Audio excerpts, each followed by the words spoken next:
घोसपुर लघुबा हफ़्ता अॻु Ghospur तंगवानी link road ऐं मच्छी मुंडो वारे इलाइक़े में मुबैना अगवा थियल डेरा बुगटी वासी असदुल्ला बुगटी, मंजूर बुगटी, इरफान बुगटी ऐं इरदीन बुगटी के ज़िले कश्मीर कंदकोट पुलिस बाजियाब करण में मुकम्मल नाकाम। मगन जे वारसनि जो मेन इंडस हाईवे ते राजा लाड़ो वारे इलाइक़े में टायर सारे एहतजाज करे चौथों भेरो रोड ब्लॉक कयो। रोड ब्लॉक थियण सबबि पंजाब खां सिंध ॾे ईंदड़ वींदड़ ट्रैफ़िक मुअतल थी वई।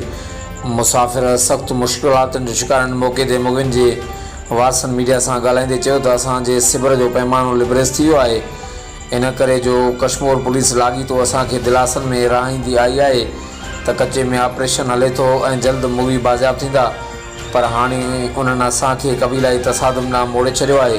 हाणे असांजो जहिड़ो कचे जे ॾोहारनि सां न पर पके जे सहूलियतकारनि सां थींदो ऐं असां तेसिताईं रोड न खोलींदासीं जेसिताईं चारई मूवी बाज़ियाब न थींदा। वधीक छा चवणु आहे मुगन जे वारसनि जो, अचो त ॿुधूं था।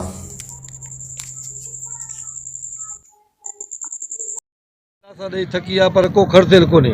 हाणे तव्हांजो छा लाइ अमल अॼु वरी तव्हां रोड ब्लॉक कयो आहे, छा प्रोग्राम आहे? ॾिसो तव्हां सहाफ़ी मीडिया बरादरी, असांखे 15 ॾींहं अॼु असां हिते वेठा आहियूं घोसपुर जे मक़ाम में पंहिंजे प्यारनि जे बाज़ियाबी लाइ।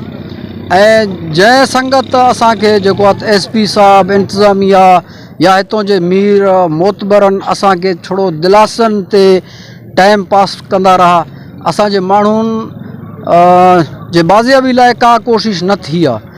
हाणे अॻियों जेको लाहे अमल या रद्द अमल तव्हां जेको बि चई सघो था, या मां जेको कुझु इन जे लाइ चवां, लाहे अमल न हाणे रद्द अमल थींदो।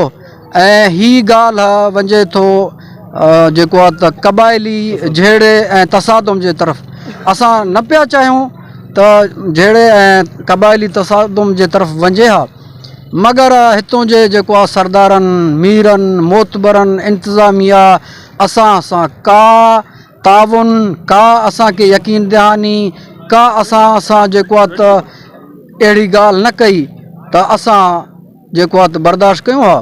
हाणे जेको कल्ह को वीडियो ताज़ो उन्हनि जो असांजे मग़वियनि जो शाया थियो ऐं वायरल थियो, उहो तमामु जेको आहे त इश्तियाल अंगेज़ हो। हाणे हीअ हर शइ जो जेको कुझु रद्द अमल थींदो तमामु तर ज़िम्मेदारी हितों जे सरदारनि, हितों जे इंतिज़ामिया ते हूंदो। असां बुगटी बिरादरी जेको आहे त पंहिंजे मग़वियनि खे आज़ादु कराइणु, बाज़ियाब कराइणु ॼाणियूं था ऐं उहो इनशाअल्लाह असां कंदासीं बि बाज़ियाब, हाणे पाण कंदासीं। ऐं रोड हे जेको बंदि थियो आहे, जेसीं ताईं असांजा माण्हू असां वटि न पहुचनि, इहो रोड न खुलंदो।